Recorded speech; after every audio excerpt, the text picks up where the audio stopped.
All right, good morning. Well, this brief video is on solar altitude, the video that I tried to get you guys the other day, got cut off at the end, and wanted to do a little bit about solar altitude. So, reviewing what that is, again, that is solar altitude is the angle between the horizontal, like the Earth's surface, and sun's rays. It could also be the angle between, say, a horizontal roof and the Earth ray. In any case, how do we go about depicting that or thinking about that? So the first thing to do is just think about what it would look like if you were in a plane. So like as in a horizontal plane. So I'm drawing a horizontal plane on the whiteboard. I don't know if you need to draw this, but at least just think about it. So that might represent south, that direction like that. Okay, and then how about the sun's rays? Well, we talked about when you're doing an Earth view or a side view of the solar system, the sun is so large that its direct beam radiation, those rays coming in, are essentially all parallel.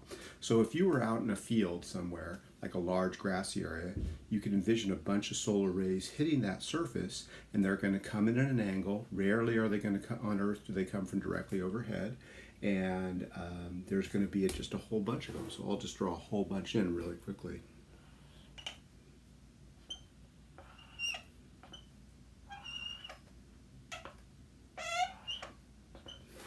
So those would all be beam radiation. Every single point on that plane would be being hit by solar radiation.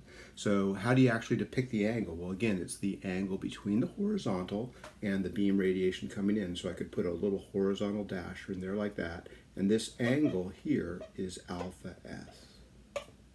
That angle there is alpha S. Okay, good. So it looks to me like around 40, 45, 50 degree-ish, etc. So that's one way to depict it. One way to depict it is to draw a plane and draw a bunch of parallel rays. Another way kind of represents more the way we look at it. If you were to envision being out on a plane and looking at the sun, well, the sun's a pretty small ball, and we can consider it like a point source and just do a single ray at the point of interest. So bear with me for a second while I draw another plane. So again, this is going to be plane of the Earth on the Earth's surface. Okay, and we could imagine our directions. Okay, so this is south over here, and this is west over here, and this is where we are. So maybe like where you are standing, or I am standing, or something like that. Or maybe there's a building, or maybe there's a solar collector, and we want to represent the sun's rays on that single point, the direction of the sun's rays. Well, we can do it with just one ray. So we could imagine that there's a ray, say, coming in from the southeast at an angle, and we could draw that in, and we could imagine there being the sun somewhere up here like this, and then there could be a ray coming in like that. So that would be a single ray, and of course there's rays that are parallel all throughout that plane, but we just represent it with a single point source that represents the sun, and there's that ray. Okay, good. So that's just a start, definition of alpha S and how we're going to represent it in the plane. The next thing that we want to do is just think about, hey, what does that look like at different times of day? And just a super rough, quick drawing. Sorry, these pens are not that great. I'll try to, for next video, I'll try to get some different pens.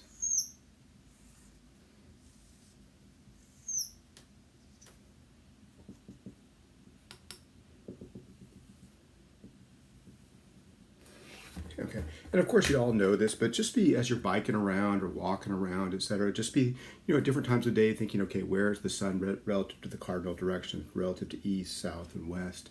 And of course you guys know this. In general, the sun tends to rise somewhere in the east, and then it sets somewhere in the west. It turned out that it's exactly symmetrical. So if it rises one day a little bit north of east, it's going to make its way across the sky, and it's going to set at the exact same angle a little bit north of west.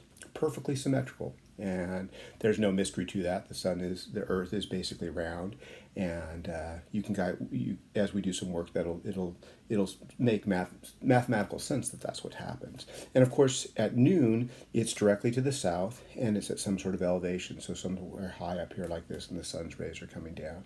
So we have this arc of the sun across the sky. All right, background idea that you'll see as we go through and do calculations. All right, solar altitude, path of sun across the sky. Third thing, how about thinking about what altitude is? Okay, is it small? Is it like 10 degrees, or is it large, 80 degrees? And a good start on that is to do a side view of the solar system. So we're going to do a side view of the solar system, and what we're going to do is do winter. So what I'm going to do is draw a circle to represent Earth, side view, and imagine the sun over the left. So bear with me for just a second. Pretty large circle to represent the Earth. Okay, so there's the Earth, and imagine the sun's over here to the left, and the Earth's axis is tilted away from the sun. So I'm going to try to do a decent job of doing that 23.45 tilt.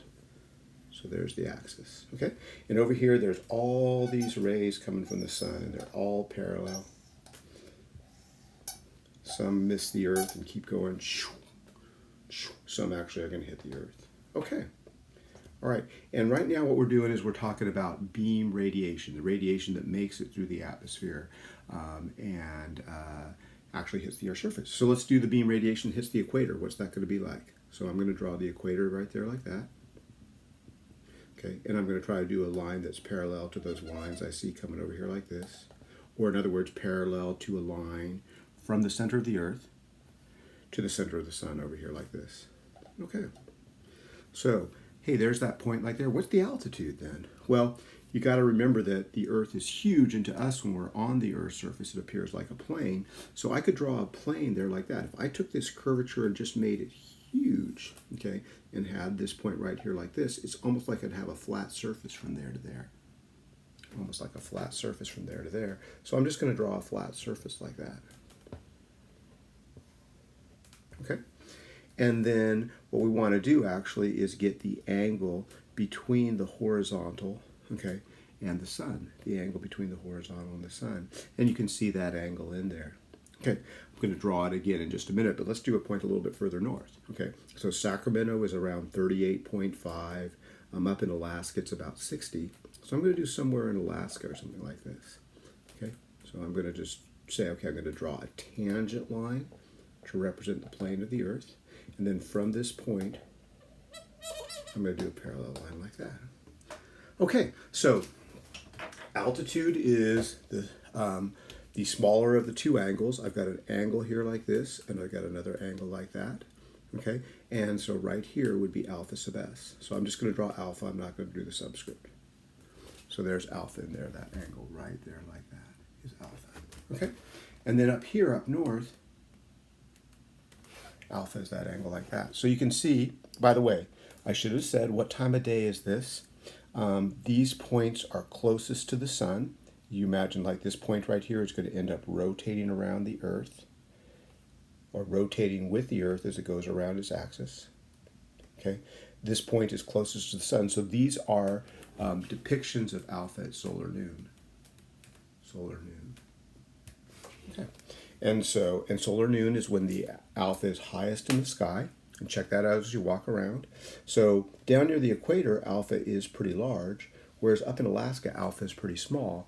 And if you've ever been up in Alaska or up north, during the winter, the sun stays really, really low in the sky. Like there are some times up in Alaska at some locations where the sun pops up and the highest it gets in the sky is 10 degrees above the horizontal, or even lower than that. And in fact, there are some places where it's just night all day long. The sun never actually pops above the horizontal. Okay, good. So that's alpha. All right. Good. So that is a side view where we can do solar altitude. And in my estimation, when you do solar altitude with a side view of the solar system, it's easiest just to do solar noon. But we want to pick different times of day and different locations. So let's just work on doing plane view. We're doing plane view. We're trying to show the plane of the Earth and showing an angle. So I got an example where we're going to do the following. Let's suppose that there's somewhere on Earth that sometime in the morning, gamma s is negative 30 degrees, okay, and alpha s, okay, is equal to 50 degrees. Okay. How are you going to actually depict that? So gamma s is the rotation.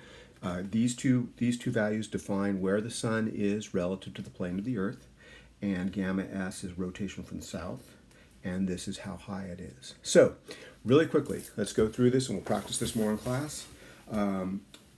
We could draw the plane, as I did with a rectangle. But another way of thinking about it is if you were standing outside in a large field and you looked around north, south, east, west, well, it's almost like the plane of the earth would appear as a circle. It would appear circular to you. And of course, when we try to draw a circle in the plane is an ellipse. So we're going to draw, here's the steps. Go ahead and draw horizontal axis. We did this at the end of class, but it's a little bit of practice is good. By the way, there are alternatives to doing these drawings. And if you want to choose alternative approaches, that's just fine. Okay, so there's my horizontal axis. There's my horizontal axis. Okay, well, to show where the sun is, we like to have a sky dome. So the sky dome is going to be